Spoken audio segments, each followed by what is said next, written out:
Dan saya percaya bahwa Roh Kudus yang sama masih ada meliputi kita. Amin. Kesukaan yang luar biasa, penyegaran yang luar biasa, pemulihan yang luar biasa, itu yang harus kita alami. Karena Dia menolong dalam hidup kita. 10 hari, tidak main-main. 10 hari duduk di kaki Tuhan. Segala janji yang Tuhan beri, pasti kita terima. Amin. Kita belajar. Dengan 10 hari itu kita belajar bahwa duduk di kaki Tuhan itu jauh lebih baik. Bukan berarti kita tidak boleh mengadakan aktivitas, tetapi ambil waktu untuk duduk di kaki Tuhan. Jangan hanya gereja mengadakan kegiatan tersebut, baru kita mau sama-sama rame-rame datang untuk duduk di kaki Tuhan. Tapi belajar pribadi, biar di rumah sendiri Tuhan yang sama juga ada di kita. Amin. Bukankah Dia kata bahwa roh yang ada di kita lebih besar dari roh yang di luar. Amin. Dia ada di mana kita duduk, kita berdiri, kita berjalan, bahkan kita tidur, Dia ada. Mari tingkatkan rohani kita melalui doa 10 hari tersebut. Kita belajar lebih tekun, lebih setia dengan Tuhan. Amin. Amin. Siapa yang ikut 10 hari? Yo, jangan malu-malu. Gak usah peduli sama yang lain. Ya. Yang ingin saya tanya, pelajaran 10 hari dikoreksi di rumah gak? Diulang gak? Diulang gak? Anda aja yang jawab ya.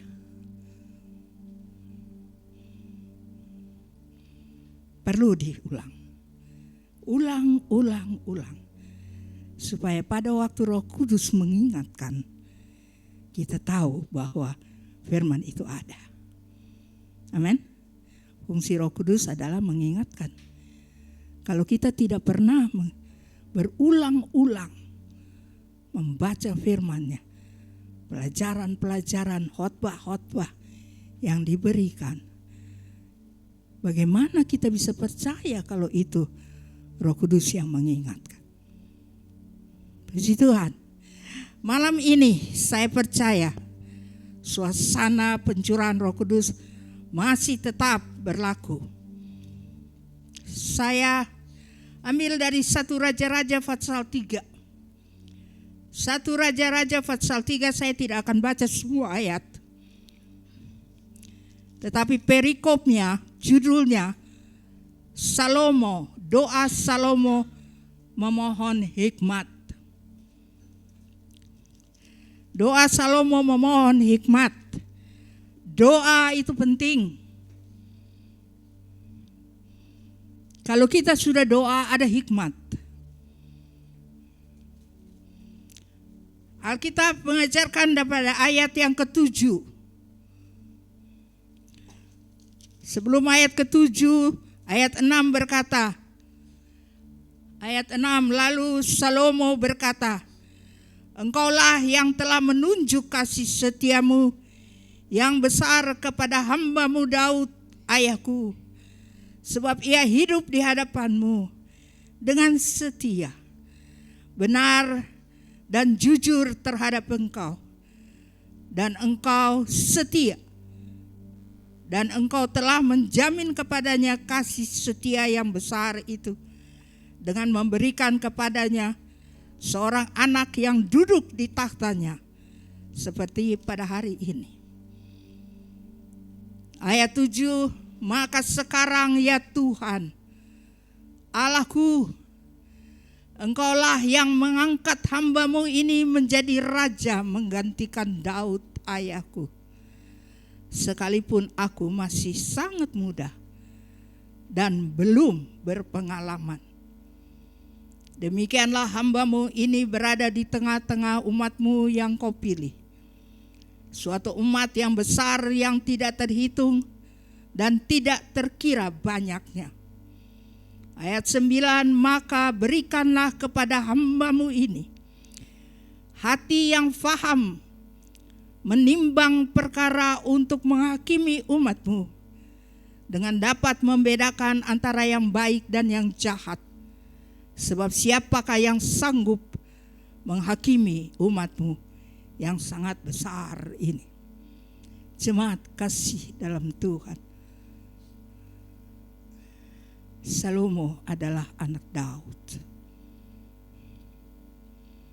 Dia menggantikan ayahnya menjadi raja. Alkitab berkata dia masih sangat muda. Muda sekali. Belum ada pengalaman apa-apa. Dia nggak tahu mau mulai dari mana untuk memimpin umat Allah. Dia nggak tahu caranya bagaimana untuk memimpin umat Allah. Dia nggak tahu apa yang harus dia kerjakan. Karena tidak punya pengalaman.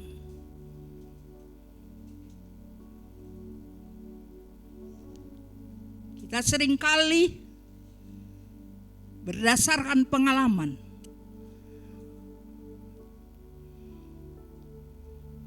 Selalu berdasarkan pengalaman. Pengalaman itu baik. Pengalaman itu sangat baik buat kita. Tetapi kita tidak bisa bergantung pada pengalaman. Kepandaian dan kepintaran kita itu baik. Segala ijazah di kita itu baik. Tapi taruhlah kebenaran sedikit lebih tinggi dari kepandaian kita. Itu penting. Pengalaman kita dalam Tuhan itu baik. Tetapi kita tidak terus bisa berpegang pada pengalaman itu. Karena Tuhan mau selalu baru.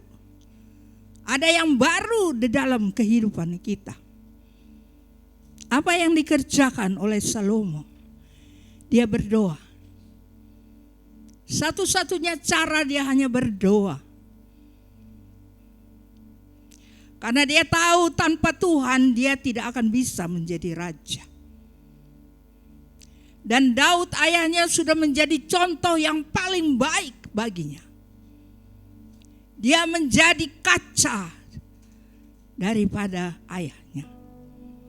Dia melihat segala sesuatu sikap dan tingkah laku. Caranya untuk menyembah Tuhan.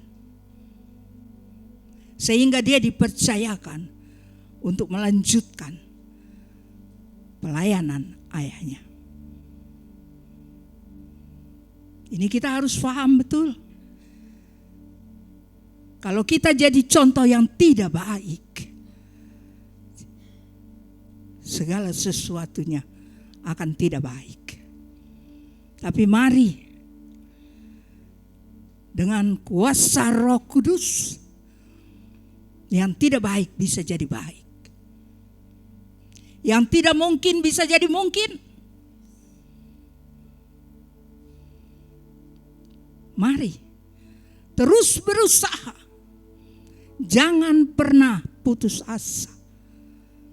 Jangan pernah berhenti di tengah jalan dalam mengikut akan Tuhan. Berharaplah pada Tuhan. Dan Roh Kudus, dia sangat menolong kita. Apa yang didoakan oleh Salomo? Dia berkata bahwa berikanlah kepada hamba-Mu ini. Ayat 9. 1 Raja-Raja 3 ayat 9. Berikanlah kepada hamba-Mu ini hati yang faham menimbang perkara, untuk menghakim umatmu, dengan dapat membedakan antara yang baik dan yang jahat. Sebab siapakah yang sanggup menghakimi umatmu yang sangat besar ini? Jemaat yang dikasihi Tuhan, dia minta itu dari Tuhan. Dia berdoa supaya dia bisa membedakan mana yang baik dan mana yang jahat. Kadang-kadang kita yang jahat jadi baik, yang baik jadi jahat, yang salah jadi benar, yang benar jadi salah.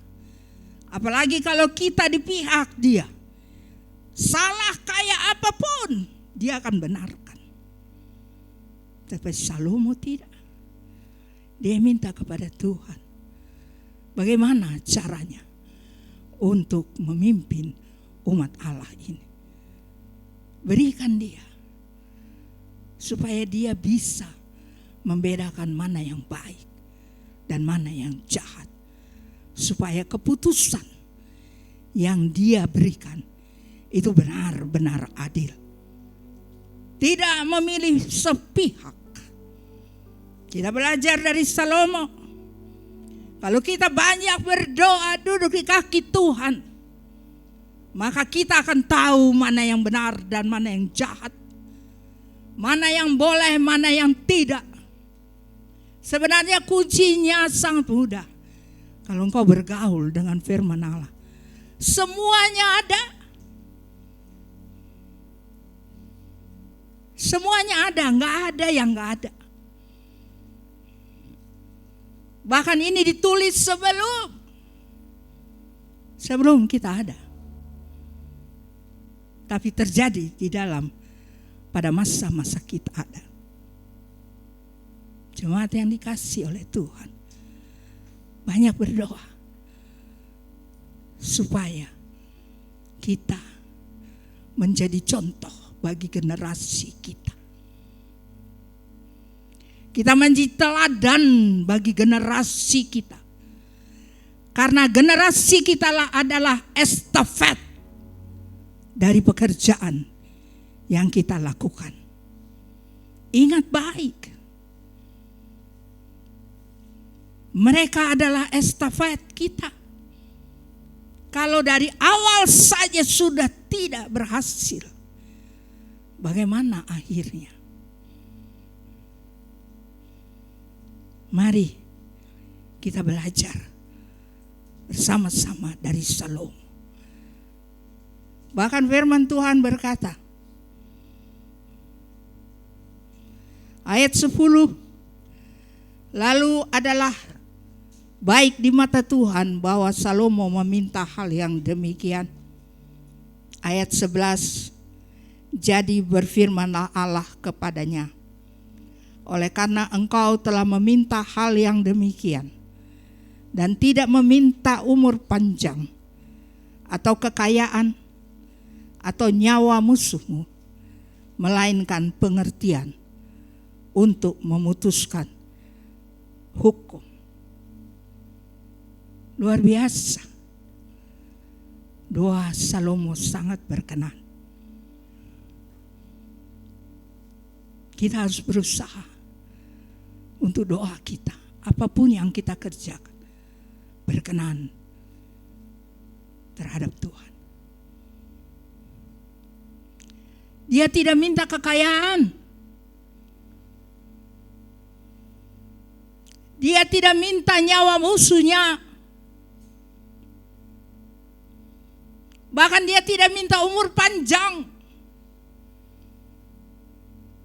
Tetapi dia minta hikmat dari Allah. Dia minta hikmat dan pengertian daripada Allah. Bagaimana dengan kita? Kita lebih banyak berdoa untuk diri kita sendiri. Meminta segala kebutuhan yang kita butuhkan. Bukan salah. Tapi Tuhan sudah berfirman, Dia akan menyediakan segala keperluan kita. Minta sesuatu yang mungkin buat kita tidak masuk akal.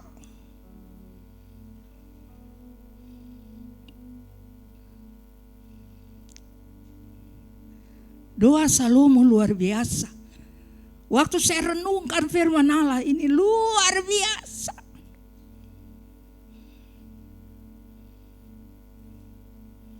Dan sangat berkenan. Banyak kali doa kita belum dijawab. Bukan tidak dijawab, tapi belum dijawab. Mungkin doa kita hanya kepentingan diri kita sendiri.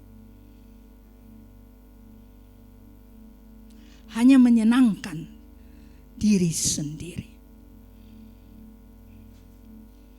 Tapi mari melalui Salomo kita belajar merubah cara doa.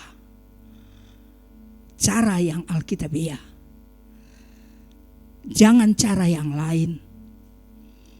Cara-cara yang Tuhan ajarkan bagi kita. Jangan bahasa-bahasa yang lain. Bahasa yang mudah dimengerti. Kadang-kadang kita bahasa Indonesia aja salah-salah. Pakailah bahasa yang mudah dimengerti. Jangan meniru hal-hal yang lain. Walaupun artinya sama, tapi sudahlah. Saya orang Indonesia, pakai bahasa Indonesia. Pakailah bahasa yang baik. Luar biasa Salomo. Hal-hal yang lain dia kesampingkan. Tapi bagaimana untuk memimpin umat Israel? Satu tanggung jawab yang besar. Bagaimana engkau memimpin jemaatmu di rumah tanggamu? Bagaimana engkau memimpin umat Allah di dalam lingkungan keluargamu? Apakah engkau sudah jadi contoh yang baik? Seperti Salomo. Dia melihat contoh Daud bapaknya. Luar biasa. Dengan hadirnya Roh Kudus, kita dimampukan. Kita ditolong. Kita diajar. Kita diingatkan. Kita dibawa dari kebenaran kepada kebenaran. Dengan adanya Roh Kudus, makin hari makin kita diperbaiki. Makin hari makin menyenangkan hati Tuhan. Luar biasa.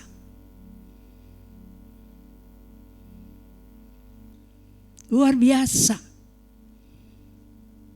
Begitu kasihnya Tuhan sampai diberikan Roh Kudus. Ini kita mau duduk 1 jam saja di kaki Tuhan. Dengan berat dan susah payah. Bagaimana kita mau berdoa berjam-jam. Bukan masalah kita. Masalah orang lain. Pergumulan orang lain. Anda tahu, jawaban doa kita adalah mendoakan orang lain. Itu jawabannya. Jangan pernah bilang, gua aja masalahnya setumpuk. Bagaimana mau mendoakan orang lain? Jemaat yang dikasihi oleh Tuhan. Ayat 12 berkata, maka sesungguhnya aku melakukan sesuai dengan permintaanmu itu. Sesungguhnya aku memberikan kepadamu hati yang penuh hikmat dan pengertian. Sehingga sebelum engkau tidak ada seorang pun seperti engkau. Dan sesudah engkau takkan bangkit seorang pun seperti engkau. Wow. Janji Tuhan luar biasa. Dia berikan hikmat dan pengertian.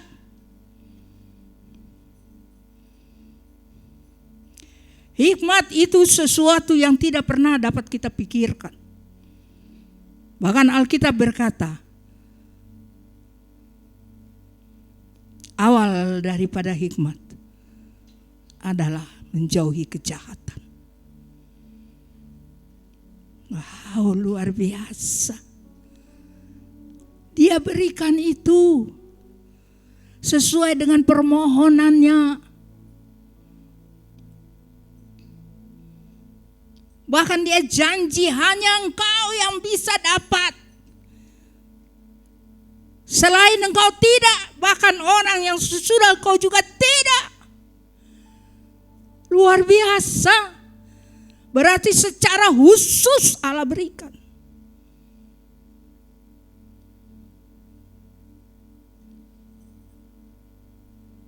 Wow, luar biasa Tuhan.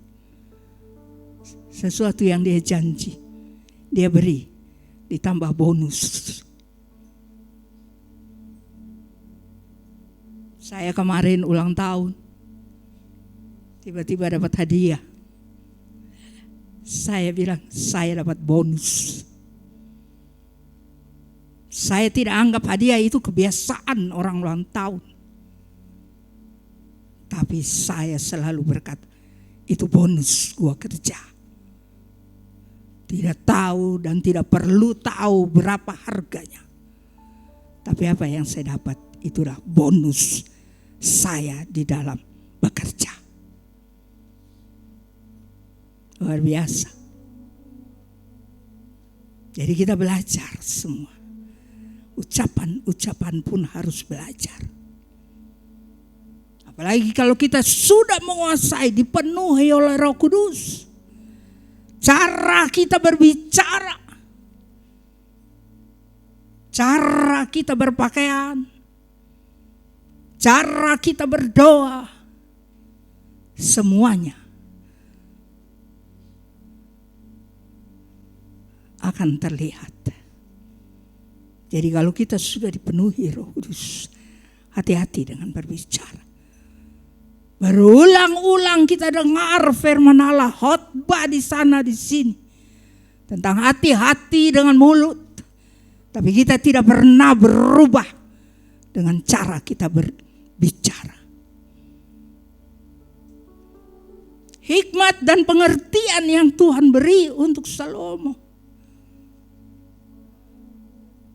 luar biasa sekali.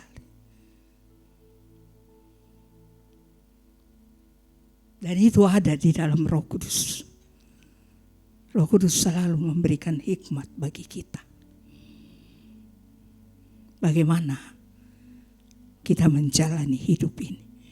Bagaimana kita menghadapi tantangan. Bagaimana kita menghadapi masalah demi masalah.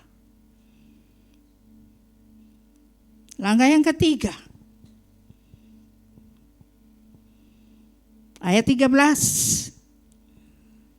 Dan juga apa yang tidak kau minta aku berikan kepadamu, baik kekayaan maupun kemuliaan, sehingga sepanjang umurmu takkan ada seorang pun seperti engkau di antara raja-raja.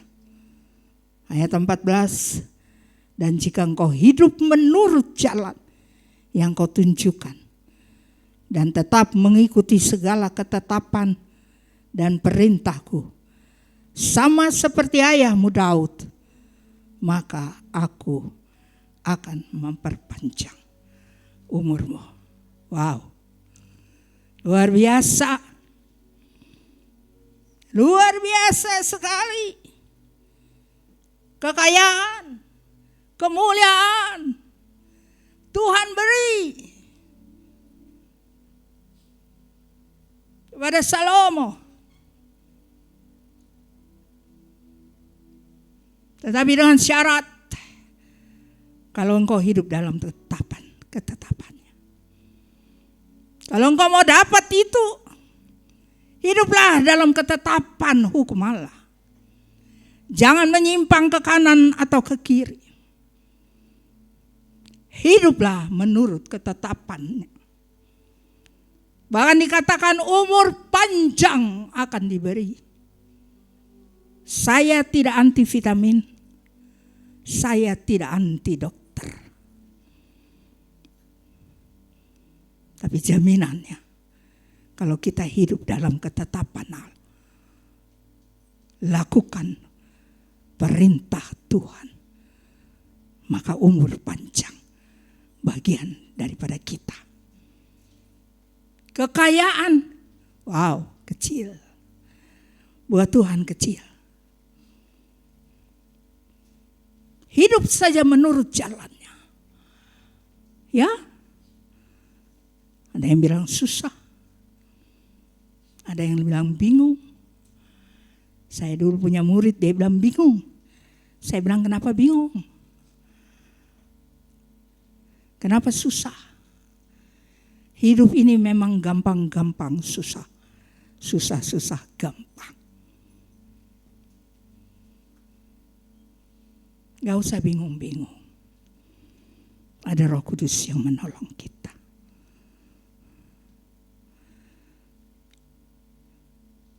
Panjang umur menjadi bagian kita. Kalau sampai hari ini kita masih ada, itu karena anugerah Tuhan.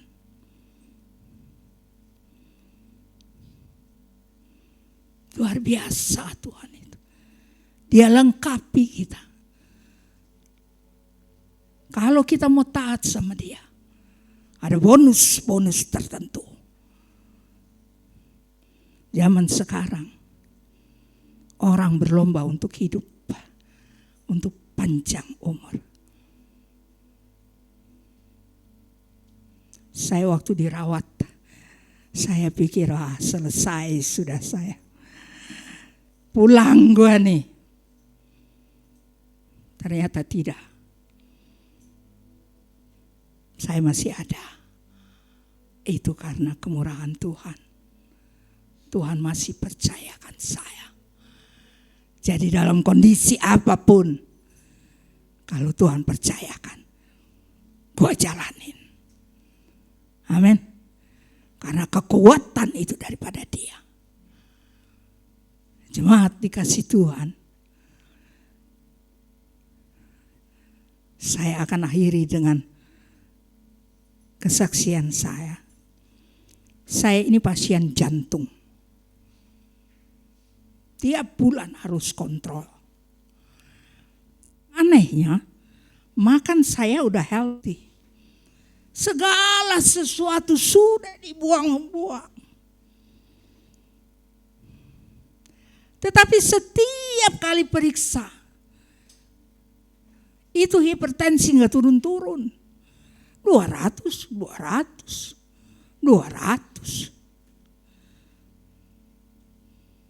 Saya juga jadi bingung sampai akhirnya kesal sendiri. Tapi ya udahlah, mau diapain? Taat aja sama dokter. Tapi yang luar biasa, mulai doa pencurahan Roh Kudus. Kebetulan ada masalah dan persoalan. Ada yang butuhkan pertolongan di dalam doa. Saya mengambil puasa. Dan saya tetapkan puasa Daniel. Puasa Daniel itu hanya makan sayur dan ikan. Yang lain-lain gak boleh. Buah pun, saya dulu hobinya anggur. Jadi biar aja puasa model apa juga pokoknya buahnya itu anggur. Tapi satu ketika, waktu saya mau ambil lagi puasa Daniel, tiba-tiba saya diingatkan. Coba baca lagi. Saya baca lagi, baca doa puasa dari Daniel. Ternyata bukan saja hanya makan sayur dan ikan. Tidak boleh makan anggur. Wow, Saya jadi kaget. Kenapa? Karena anggur itu ada mengandung alkohol dan itu adalah buah raja-raja. Daniel tidak mau menajiskan dirinya dengan makanan-makanan raja. Jadi dia hanya ambil sayur dan ikan, tidak ada daging, dengan air putih. Kemarin ini saya punya pengalaman baru tanpa saya sadari. Jadi ya sayur, kebetulan di rumah ada minyak mazola. Jadi sayur saya tumis dengan sedikit saja mazola. Saya tumis 3 rupa, lalu hanya tempe, tahu, lalu ada kuah. Itu saja. Dan waktu saya olah, saya tidak pakai garam. Tidak pakai garam sama sekali. Sampai hari ini saya tidak makan garam. Dan luar biasa. Saya baru kaget, saya katakan enak juga ya tanpa garam. Jadi sejak itu saya mulai lepas obat jantung. Biasanya kalau tidak minum obat, itu jantung ada masalah. Dan saya percaya apa yang Salomo doakan itu menjadi bagian daripada saya. Oleh sebab itu kita diberi pengertian, diberi hikmat, supaya kita terus maju di dalam Tuhan.